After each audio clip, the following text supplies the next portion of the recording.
अखिल जगत स्वामी साब सदा शिव मल्हारी मणिमल्ल संहारक ऐश्वर्य प्रदाता शक्तिदाता जय दुरी गणाधीशित आदिरुद्र श्री मातंड भैरवा।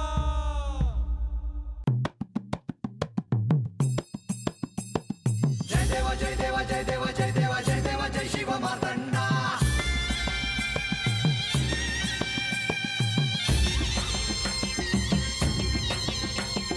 जय देवा जय देवा जय देवा जय देवा जय देवा जय शिव मातंडा।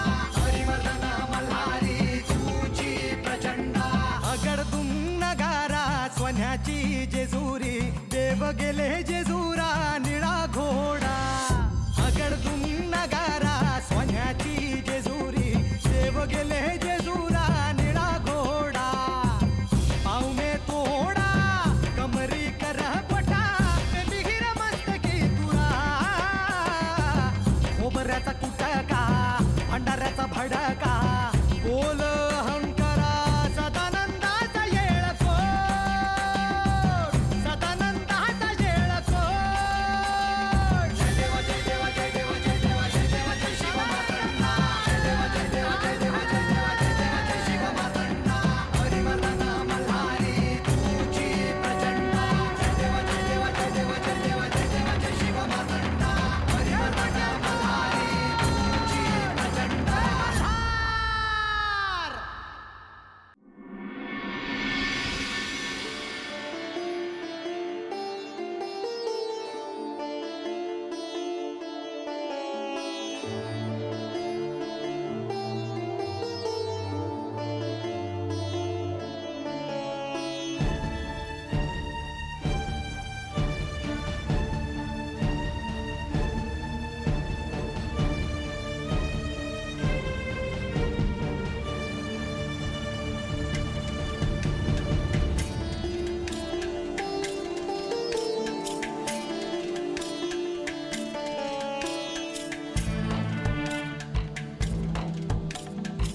अव कुठं गेला होता तुम्ही?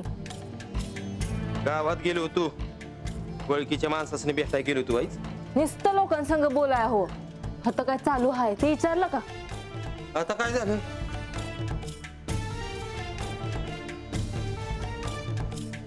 बानो ए काय ग कुठं निघालीस वय? म्या गडावर चालले आहे. गाडाव काय सांगते आज? कशा पाहिजे देवासनी भेटाया.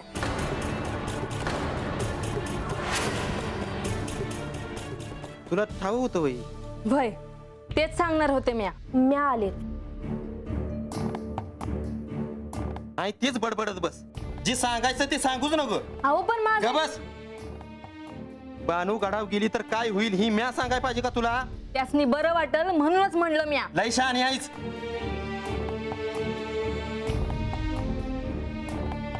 बानू ए बानू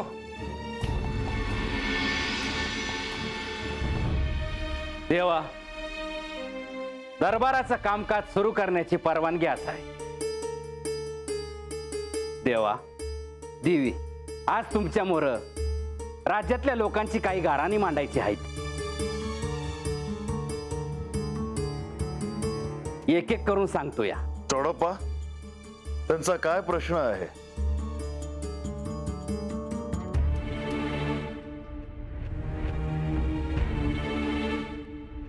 देवा, सगळ्यात पहिला प्रश्न आहे तो बाहेरून हाता आलेल्या लोकांचा.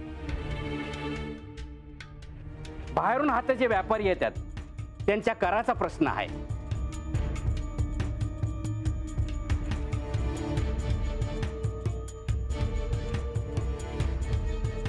त्यांच्यात आणि इथल्या व्यापाऱ्यांमध्ये काही वाद आहेत. प्रधानजी, हा प्रश्न याआधी कधी आला नव्हता.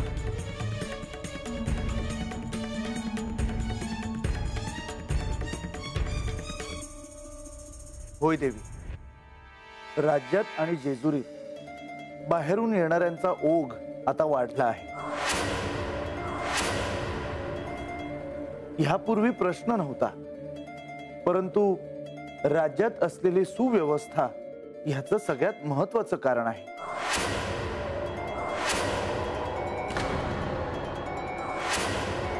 आता इथे जाचक अटी नाहीत. कायद्याच्या पद्धती सहज, सोप्या आणि पारदर्शक आहेत. मग अशा व्यापाऱ्यांचं स्वागतच आहे.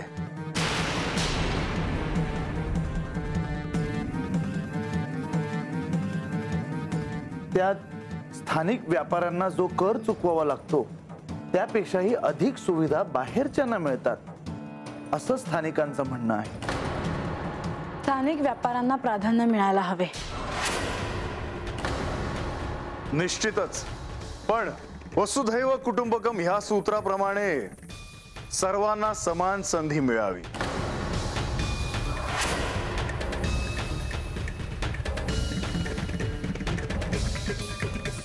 जरी ते बाहेरचे असले तरी त्यांच्यावर जाचक अटी लादणे योग्य नव्हे.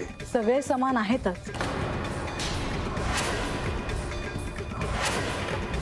पण असं व्हायला नको की स्थानिक लोकांचा अधिकार बाहेरचे लोक हिरावून घेतील.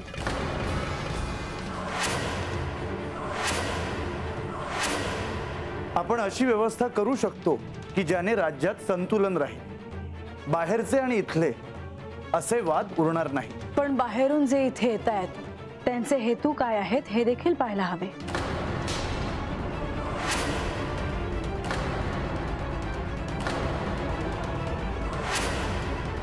म्हणजे ते ठरवणार कसं? होतं असं की लोभ आणि स्वार्थ ठेवून इथे कोणी आलं नाही असं झालं नाही.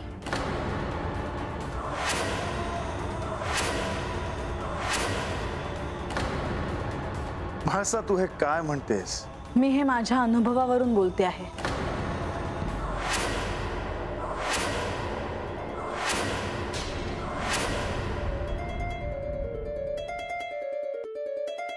भानू, तू गडावू नका जाऊस.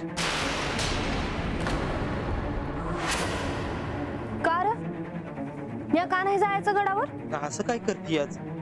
तुझ्या गडावर येतीच ही जर देवीसनी कळलं तर त्यांच्या रागामुळे नाही ती होऊन बसायचं. आणि मग जायचंच नाही बाई कवा. तुला काय कळतं का ह्यातलं? हा, नका आता डोकं चालवू नकच. रंग्या, गंगीचं काय बी चुकलं नाही आणि माझा त्यासनी राग येईल म्हणून मी जायचंच नाही बाई गडावर. आणि माझ्या मनाचा विचार करताय बाई कुणी? अगं तसं नव्ह. तुझा काय सांगावा असेल ना तो राघोबासने सांग, नाहीतर मला सांग, मी जाऊन देतो. अगोदर काय घडलंय ती समजसनी ठाव आहे. अगोदर जे झालं ते झालं, पर आता मी नाही गप्प बसणार. मला देवासनी विचारायचं आहे का आख्यान कवा सुरू होणार. तू नग अडवूस मला रंग्या. बरं, मी बी येतो तुझ्या संग. नाही नग, मी जाईल. अगं बघ बानू, तुझी काळजी वाटते म्हणून बोलतोय. मी आजा हाता असतं तर तुला जाऊ दिलं असतं वय त्यानं.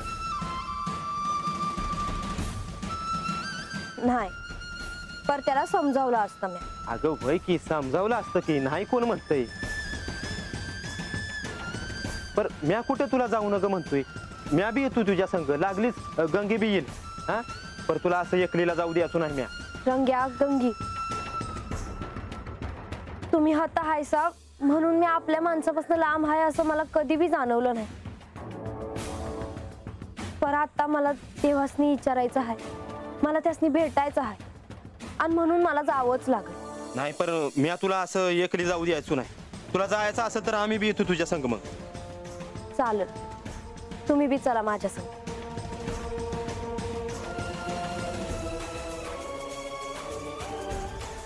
मला मान्य आहे की बाहेरचे आणि इथले असा भेद करायला नको, पण येणाऱ्यांचा हेतू काय आहे हे जास्त महत्वाचे.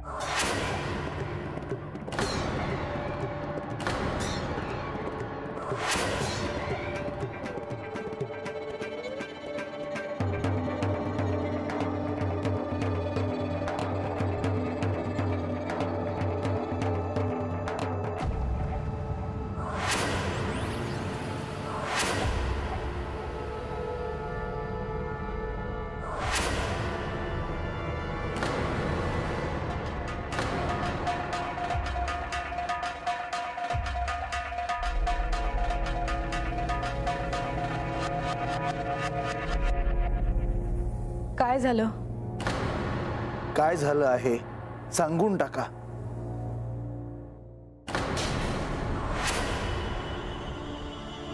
देवी, बाहेर बानुबाई उभे आहे ती.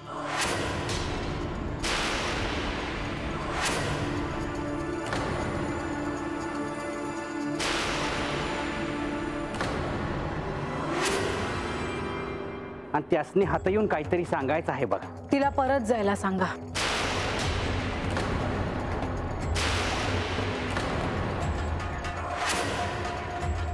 बानूला आत यायला सांगा.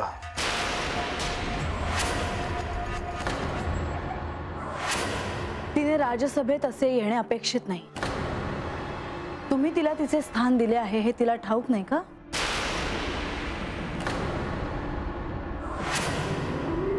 पण जर तिला सर्वांसमक्ष काही सांगायचे असेल तर? बाहेरून येणाऱ्यांचा हेतू काय आहे यात मला शंका आहेच. कारण राज्य असो वा संसार, त्यात बाहेरच्यांचा हस्तक्षेप हा हानिकारक ठरतो. देवी, या राज्यातली एक व्यक्ती ह्या नात्याने आपण बाणाईला इथे बोलवावं असं मी सुचवतो. तिच्याविषयीची तुमची सहानुभूती मला कळते आहे, पण तुमच्याकडून हे अपेक्षित नव्हते.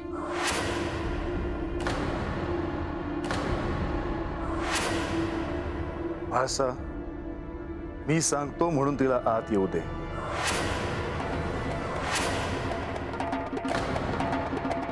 मी आणि म्हाळसा आम्ही दोघेही सहमत आहोत. बानूला सन्मानाने आतमध्ये येऊ द्या.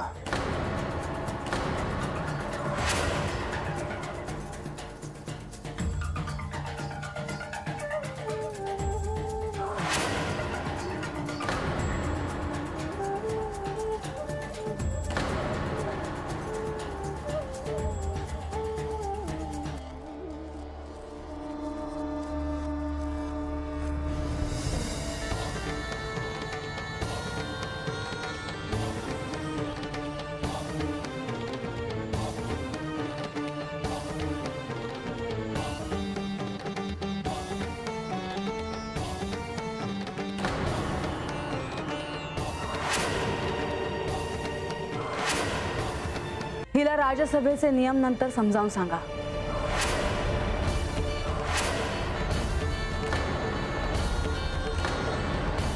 प्रथम तिने तिचे काय काम आहे याची नोंद करायला हवी आणि अनुमती घेऊन इथे यायला हवे.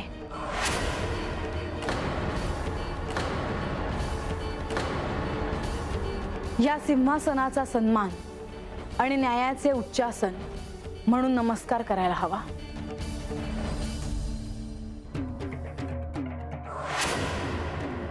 तुझे काय काम आहे? मला सत्य काय हाय, म्या कोण हाय हे समजून घ्यायचं आहे. मला देवांचं चरित्र कसं कळणार, म्हणून आख्यान कधी होणार आहे हे विचाराया मी आले आहे. माझं म्हणणं आहे का आता आख्यान सुरू व्हावं. तो अधिकार तू गमावला आहेस.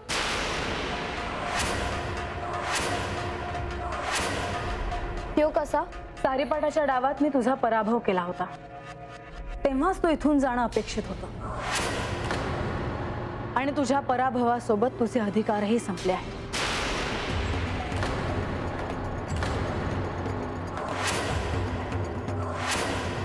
पर तुम्हीच मला अवतान पाठवलं होतं आणि म्हणून मी आले आहे. त्याचा तू अभ्यार केलास.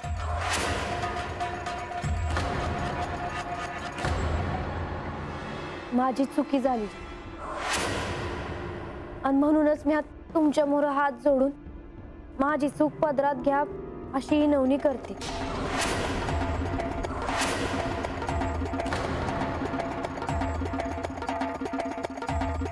म्हाळसा, तू क्षमाशील आहेस.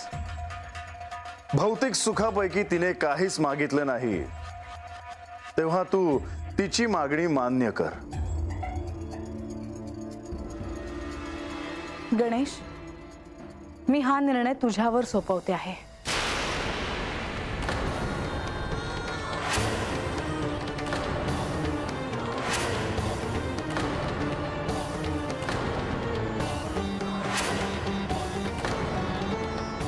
बानूसाठी आख्यान व्हावे की नाही हे तू ठरव.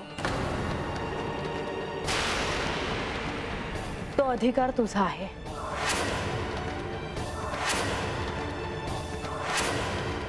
गणेश, फार विलंब नको. तुम्ही त्याचा निर्णय प्रभावित करू नका. माते, मला असं वाटते की आख्यान व्हावे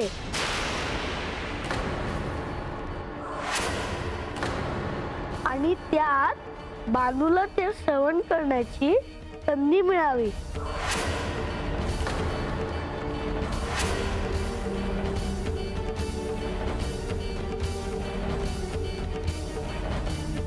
आता जे आख्यान होईल त्यामध्ये समुद्र मंथनाची कथा सांगितली जाईल.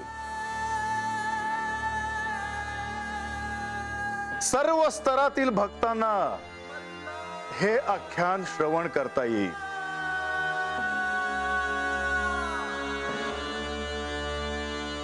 प्रधानजी, ह्या आख्यानाचं स्थळ काय असावं ह्याचे नियोजन आपण करावे. होय देवा.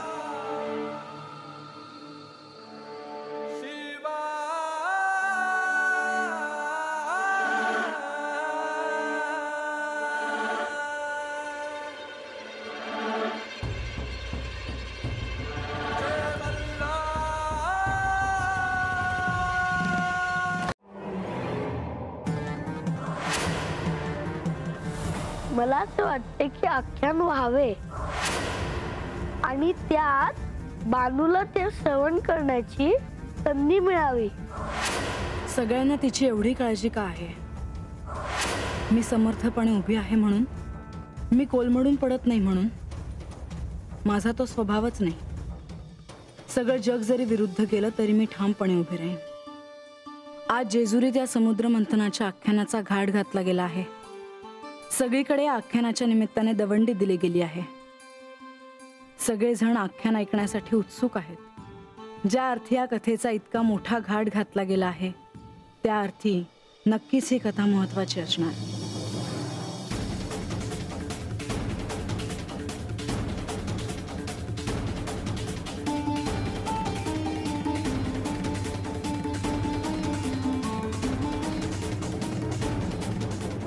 म्हाळसा, अजून जागी आहेस का? हो, सकाळ होण्याची वाट पाहते आहे.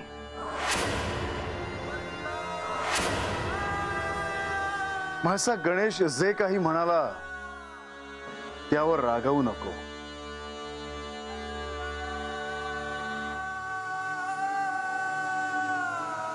हो, तुम्हाला केवळ माझा रागच दिसतो, पण त्या रागाचे कारण कळत नाही. पती असूनही आणि आराध्य असूनही. म्हाळसा, माझ्या ध्यानात आहे ते, पण मला तुला एक सांगायचे आहे. समुद्र मंथनाच्या कथेत मी तुला जे काही सांगितले आहे आणि यापुढे आता जे काही सांगितले जाणार आहे त्याकडे ध्यान दे. कारण आता हे आख्यान सर्वांसमक्ष होणार आहे. सर्वांनाच त्याचा लाभ घेता येणार आहे.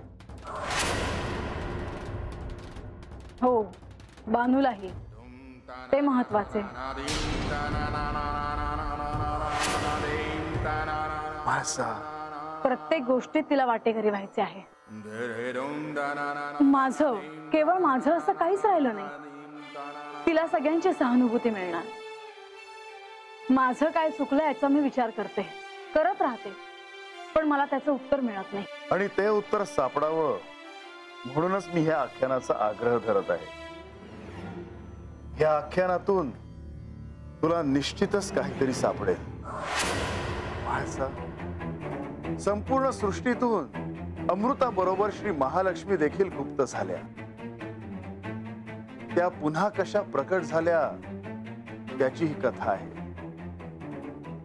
त्या कशा प्रकट झाल्या हे मी तुला सांगणारच आहे. पण श्री महालक्ष्मी म्हणजे मांगल्य, श्री महालक्ष्मी म्हणजे आनंद, श्री महालक्ष्मी म्हणजे ऐश्वर. ज्यांच्या जीवनातील मांगल्य, आनंद, ऐश्वर हरवलं आहे त्यांना देखील या आख्यानातून जे हवं ते मिळणार आहे. कदाचित तुला देखील. पाहूयात काय होतंय ते. पण माझ्या सोबत जर तुम्ही असाल तर मला आणखी काही नको, अगदी अमृतही.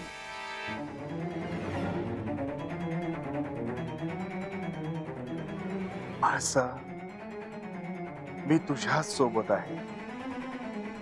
पण एक गोष्ट ध्यानात घे, ही फार मोठी संधी आहे तुझ्यासाठी आणि माझ्यासाठी. माणसा, मला आता हे सहन होत नाही. एकदा का तुला स्मरण झाले की मी माझ्या सर्व वचनातून मुक्त होईल.